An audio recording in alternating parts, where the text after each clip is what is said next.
নবী করিম সাল্লাল্লাহু আলাইহি ওয়াসাল্লাম বলেছেন, শেষ জামানায় যে ব্যক্তি কাউকে হত্যা করবে সে জানবে না আমি কি জন্য হত্যা করছি, আর যাকে হত্যা করা হবে সেও বুঝবে না যে আমাকে কেন হত্যা করবে। এটা কি বুঝতে পারেন? এখন যাকে হত্যা করা হচ্ছে সে জানবে না আমাকে কেন মারা হচ্ছে, আর যে হত্যা করছে সেও আসলে জানে না আমি কি জন্য তাকে মারছি। আর নবী সাল্লাল্লাহু আলাইহি ওয়াসাল্লাম বলেছেন, কিয়ামতের অন্যতম বড় সাইন হচ্ছে হারাজ বৃদ্ধি পাবে। হারাজ। সাহাবীরা জিজ্ঞাসা করলেন, হারাজ কি ইয়া রাসূলুল্লাহ? তিনি বলেন, প্রচুর হত্যাকাণ্ড, প্রচুর হত্যাকাণ্ড। এমনও ইনসিডেন্ট ঘটবে যে সোনার পাহাড়কে নিয়ে মারামারি হবে, যুদ্ধ হবে।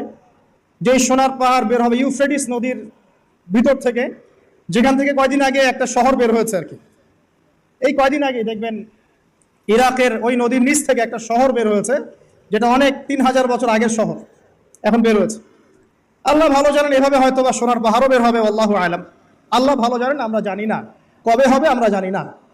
নবীজি বলেছেন, এই সোনাগুলোকে কেন্দ্র করে প্রায় 80টার মতো দেশ, 80টার মতো ফ্ল্যাগ তারা যুদ্ধে জড়িয়ে পড়বে, এবং প্রতি হাজারে যারা যুদ্ধে জড়াবে তাদের প্রতি হাজারে 999 জন মানুষ মারা যাবে।